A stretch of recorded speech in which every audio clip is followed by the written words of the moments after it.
Astaghfirullahalazim, astaghfirullahalazim, astaghfirullahalazim. A'udzu billahi minasyaitonir rajim. Bismillahirrahmanirrahim.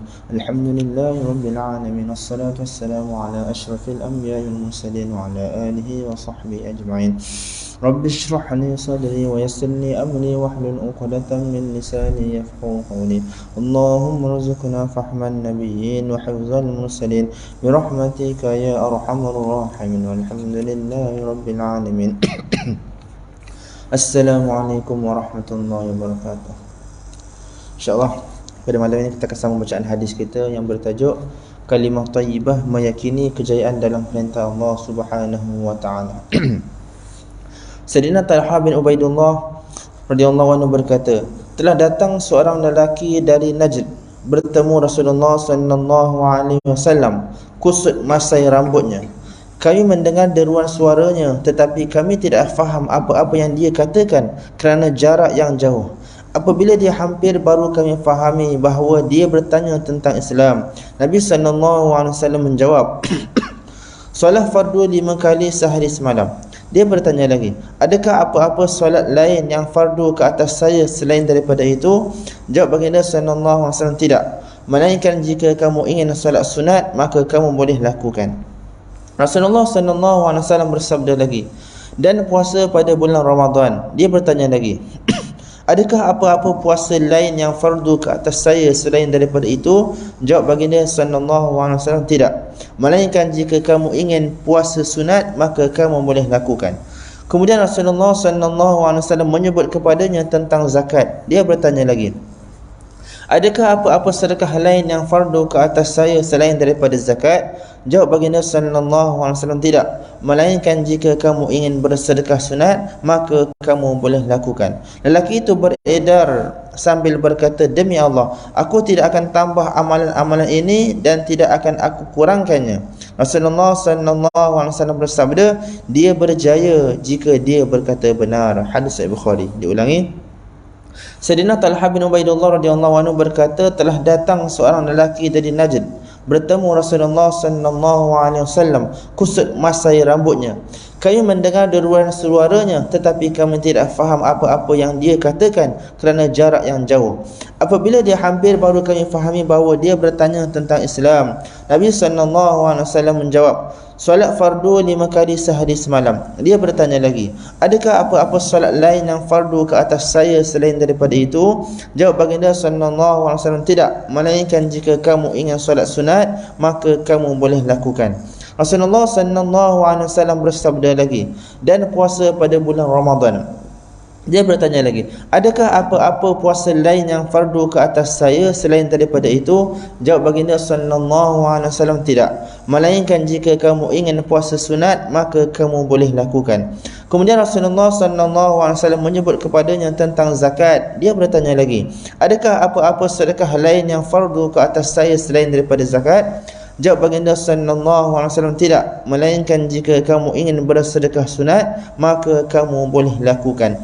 Lelaki itu beredar sambil berkata, demi Allah, aku tidak akan tambah amalan-amalan ini dan tidak akan aku kurangkannya. Rasulullah sallallahu alaihi wasallam bersabda, dia berjaya jika dia berkata benar. Hadis Sahih Bukhari. Hadis seterusnya, An Ubadah bin Samir radhiyallahu anhu anna Rasulullah sallallahu alaihi wasallam qala wa hawlahu 'isabatun min ashabihi bay'uni 'ala alla tusyriku billahi syai'a wa la tasriku wa la taznu wa la taqtulu awladakum wa la ta'tu bi buhtan taftarunahu baina aydikum wa arjulikum wa la ta'su fi ma'ruf faman wafa minkum fa ajruhu 'ala Allah wa man asaba min dhalika syai'an fa'uqiba fid dunya fa huwa kaffaratun lah wa man asaba min dhalika syai'an thumma satarahu Allah fa huwa ila Allah in syaa'a 'afa 'anhu wa in syaa'a 'aqabahu fa bay'nahu 'ala dhalik. Rawahu Bukhari. Allahu akbar. Sayyidina Ubadah bin Samir radhiyallahu anhu meriwayatkan, sesungguhnya Rasulullah sallallahu alaihi wasallam bersabda kepada sekumpulan sahabat yang ada di keliling baginda sallallahu alaihi wasallam, bersumpah setialah kamu kepadaku bahawa kamu jangan menyekutukan Allah Subhanahu wa taala dengan sesuatu, jangan mencuri, jangan berzina, jangan membunuh anak-anak kamu kerana takut miskin, jangan kamu sengaja membuat tohmahan kepada sesiapa, dan jangan kamu melanggari hukum hakam syariat. Sesiapa yang menyempurnakan sumpah setia itu dalam kalangan kamu, maka ganjarannya menjadi tanggungjawab Allah Subhanahu wa taala. Sesiapa yang melanggar sesuatu daripadanya dan dia dihukum di dunia, maka hukuman itu akan menjadi kafarah baginya. Sesiapa yang melanggar sesuatu daripadanya selain daripada syirik, kemudian Allah Subhanahu wa taala menutupnya dan dia tidak dihukum di dunia, maka terpulanglah kepada Allah. Jika Allah Subhanahu wa taala kehendaki, dia akan memaafkannya, dan jika Allah Subhanahu wa taala kehendaki, dia akan menghukumnya. Maka kami telah bersumpah setia kepada baginda sallallahu alaihi wasallam atas perkara-perkara itu. Hadis Sahih Bukhari. Diulangi. Sayyidina Ubadah bin Samit radhiyallahu anhu meriwayatkan, sesungguhnya Rasulullah sallallahu alaihi wasallam bersabda kepada sekumpulan sahabat yang ada di keliling baginda sallallahu alaihi wasallam, bersumpah setialah kamu kepadaku bahawa kamu jangan menyekutukan Allah Subhanahu wa taala dengan sesuatu, jangan mencuri, jangan berzina, jangan membunuh anak-anak kamu kerana takut miskin, jangan kamu sengaja membuat tohmahan kepada sesiapa, dan jangan kamu melanggar hukum hakam syariat. Sesiapa yang menyempurnakan sumpah setia itu dalam kalangan kamu, maka ganjarannya menjadi tanggungjawab Allah Subhanahu wa taala.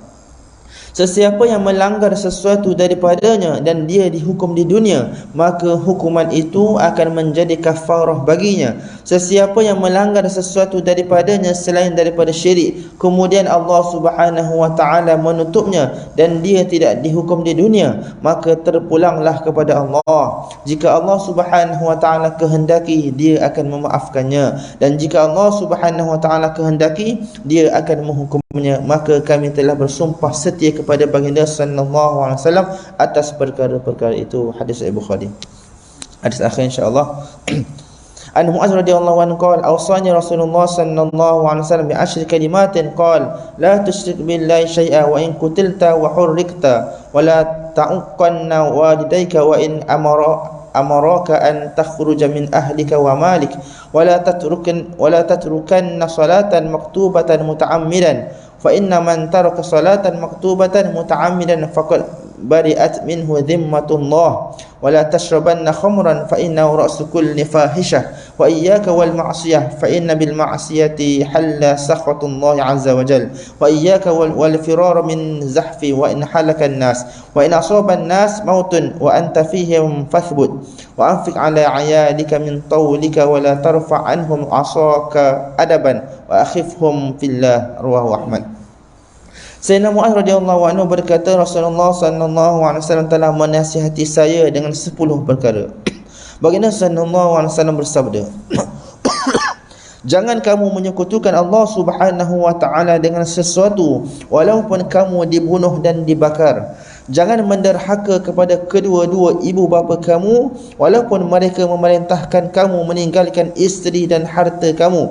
Jangan sekali-kali meninggalkan solat fardu dengan sengaja. Sesungguhnya sesiapa yang meninggalkan solat fardu dengan sengaja, dia telah terlepas daripada pemeliharaan Allah Subhanahu wa taala. Jangan minum arak, sesungguhnya arak itu ialah ibu segala kejahatan. Jauhkan oleh kamu akan maksiat, sesungguhnya maksiat punca kemurkaan Allah Subhanahu wa taala. Jangan kamu lari dari medan pertempuran walaupun semua kawan kamu telah mati. Apabila manusia ditimpa kematian yang umum, ketika datang wabak seperti taun dan lain-lain, padahal kamu berada dalam kalangan mereka, maka tetaplah kamu di sana. Belanjalah ke atas ahli keluarga kamu mengikut kemampuan kamu. Janganlah kamu alihkan rotan daripada mereka dengan tujuan untuk mendidik, dan teruslah takutkanlah mereka kepada Allah Subhanahu wa taala. Hadis Sahih Ahmad. Diulangi. Sayyidina Mu'adz radhiyallahu anhu berkata, Rasulullah sallallahu alaihi wasallam telah menasihati saya dengan 10 perkara. Baginda sallallahu alaihi wasallam bersabda, jangan kamu menyekutukan Allah Subhanahu wa taala dengan sesuatu walaupun kamu dibunuh dan dibakar. Jangan menderhaka kepada kedua-dua ibu bapa kamu walaupun mereka memerintahkan kamu meninggalkan isteri dan harta kamu. Jangan sekali-kali meninggalkan solat fardu dengan sengaja. Sesungguhnya sesiapa yang meninggalkan solat fardu dengan sengaja, dia telah terlepas daripada pemeliharaan Allah Subhanahu wa taala. Jangan minum arak, sesungguhnya arak ialah ibu segala kejahatan. Jauhkan oleh kamu akan maksiat, sesungguhnya maksiat punca kemurkaan Allah Subhanahu wa taala. Jangan kamu lari dari medan pertempuran walaupun semua kawan kamu telah mati. Apabila manusia ditimpa kematian yang umum, yakni ketika datang wabak seperti taun dan lain-lain, padahal kamu berada dalam kalangan mereka, maka tetaplah kamu di sana.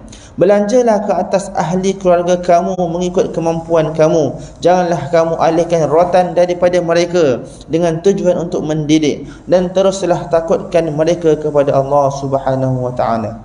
Hadis Sahih Ahmad. Keterangan, ketaatan kepada kedua-dua ibu bapa yang disebut dalam hadis di atas ialah tahap ketaatan yang paling tinggi. Sebagaimana keterangan, jangan menyekutukan Allah Subhanahu wa taala dengan sesuatu walaupun kamu dibunuh atau dibakar.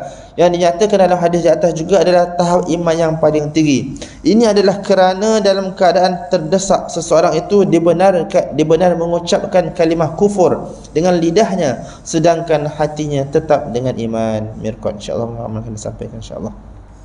Itu majlis kita dengan tasbih kafarah dan sunnatul as. Subhanakallahumma wa asyhadu an la ilaha illa anta astaghfiruka wa atubu ilaik. Bismillahirrahmanirrahim. Fi khusnil ladzina amanu wa tawassaw. Alhamdulillah.